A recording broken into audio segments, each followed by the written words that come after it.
let me respond to that, because one of the things that you always hear when they talk about extending the terms is that, well, it's a good government. That would be the campaign, I'm sure, if they just pass it through to the voters. It's a good government. But the truth is, it's for elitist government.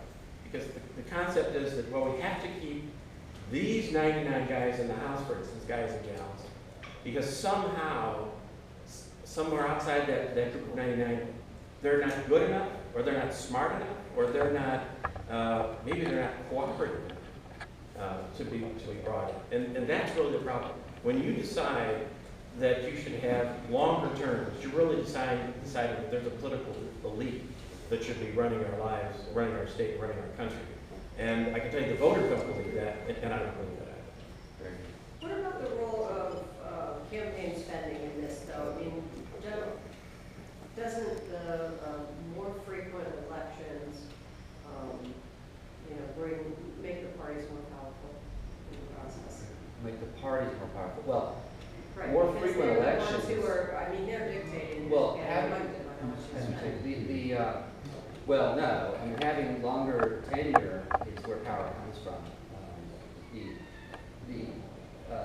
Having more elections, particularly competitive ones, where you have actually that are contested, two people who might win, empowers the people.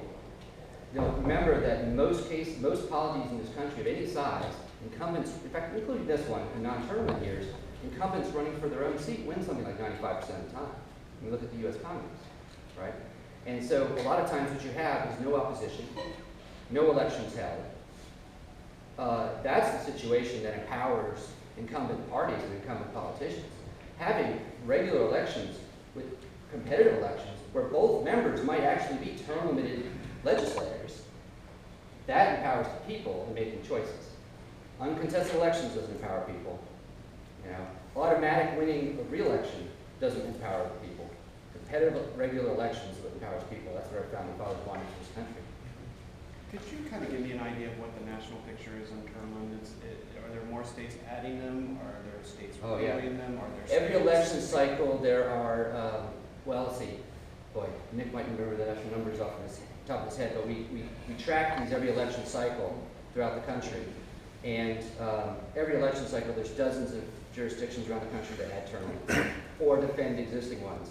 And the ratio of wins versus losses for term limits is very high. In fact, I think it was the time before last, we had 98% victory for term limits across the country. I think it was 20. Nick's going to help me with the numbers, I'm sorry. Yeah, that's about right. Term limits win about 90% of the time at the ballot box. And every election cycle, there are more and more jurisdictions that either add on term limits or defend their existing term limits. It is normal for anti-term limits measures like this one, attacked by politicians, to lose. Chairman Warrick, can you talk about the campaign at all? Who else might be involved? Are you start raising funds now? How do you run a campaign when there's no ballot issue to oppose yet? Well, I don't really know how we'll get started, but we will be calling on grassroots people across the state that have been involved in the issues for the last few years, and we'll put it together from there. If we call the grassroots into action, we won't be so concerned or completely concerned or consumed with the amount of money the special interest groups will put behind this potential legislation. Because when we can get the word out to the grassroots and turn them out, we can be successful.